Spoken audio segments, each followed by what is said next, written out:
అన్నా అన్నా ఒక్క నిమిషం ఇచ్చినట్టు చేయాలి. నిలబెట్టి అమ్మ నచ్చాడు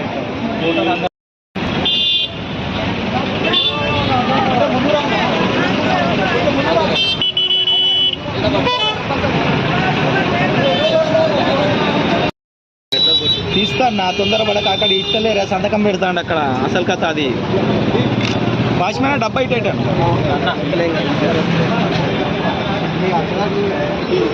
ఆగే సంతకాలది రాదు పైసలు వేసేది అంటే కొంచెం జరిగింది సార్ అవ్వకూడదు అది పట్టుకొచ్చి జరిగిపోయిందా అన్న అన్న నర్సన్న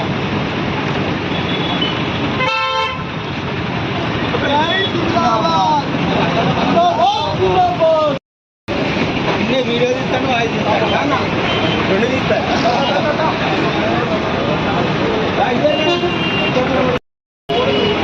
భాష చూడలే బాబు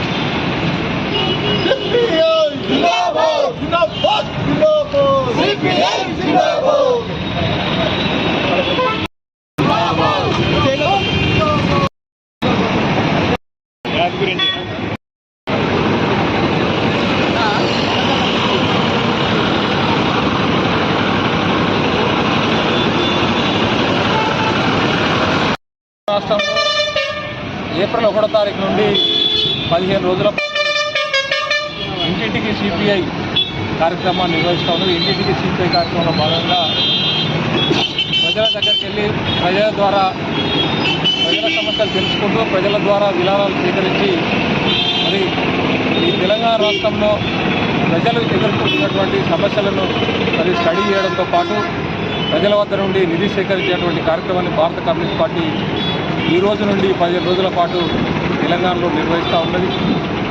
ఎందుకంటే అనేకమైనటువంటి పార్టీలు ఈ దేశం లోపల పెట్టుబడిదారి వర్గాల నుండి డబ్బులు తీసుకొని లక్షల కోట్ల రూపాయలు డబ్బులు తీసుకొని పెట్టుబడిదారు వర్గాల కోసం పనిచేస్తూ ఉన్నాయి. పార్లమెంట్లో కానీ అసెంబ్లీలో కానీ వాళ్ళ కోసం ఈరోజు మాట్లాడేటువంటి పార్టీలు అనేక ఉన్నాయి.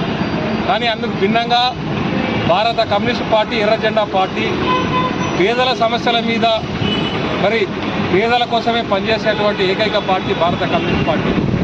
ఈరోజు అసెంబ్లీలో కానీ పార్లమెంట్లో కానీ కార్మికుల పక్షాన పేదల పక్షాన ఎవరైతే కష్టం చేస్తూ ఉన్నారో వాళ్ళ పక్షాన మాట్లాడేటువంటి ఏకైక పార్టీ భారత కమ్యూనిస్ట్ పార్టీ. ప్రజల వద్ద నుండి నిధులు సేకరించి ప్రజల కోసం పనిచేసేటువంటి పార్టీ భారత కమ్యూనిస్ట్ పార్టీ. కానీ ఈరోజు మతం పేరుతో కులం పేరుతో రకరకాల పేర్లతో మరి ప్రజల మధ్య చిక్కులు పెట్టి పెట్టుబడిదారు వర్గాల కోసం పనిచేసేటువంటి పార్టీలు ఈరోజు అనేక ఉన్నాయి. అలాంటి పార్టీలని దేశం నుండి తరిమి కొట్టాలంటే ఎర్ర జెండా పార్టీ అవసరం ఈ దేశం లోపల ఉన్నదని చెప్పి పేద ప్రజలు భావిస్తూ ఉన్నారు, కష్టజీవులు భావిస్తూ ఉన్నారు, కార్మికులు భావిస్తూ ఉన్నారు. అందుకనే ఈరోజు భారత కమ్యూనిస్ట్ పార్టీ తెలంగాణ రాష్ట్రంలో ఈ రకమైనటువంటి కార్యక్రమం ద్వారా ప్రజలకు దగ్గరై ప్రజల సమస్యలు తెలుసుకొని ప్రజల కోసం పనిచేసేటువంటి విధంగా మరొకసారి మరి ప్రతిజ్ఞాపూర్వక ప్రజల కోసం మరి ప్రజల దగ్గరికి ఇంటింటికి సిపిఐ అనేటువంటి కార్యక్రమాన్ని చేయడం జరుగుతుంది. అందులో భాగంగా వరంగల్లో కూడా ఈ యొక్క కార్యక్రమాన్ని చేస్తూ ఉన్నాం. ఈ కార్యక్రమానికి సహకరించినటువంటి ప్రతి ఒక్కరికి పేరు పేరున అభినందనలు, ధన్యవాదాలు.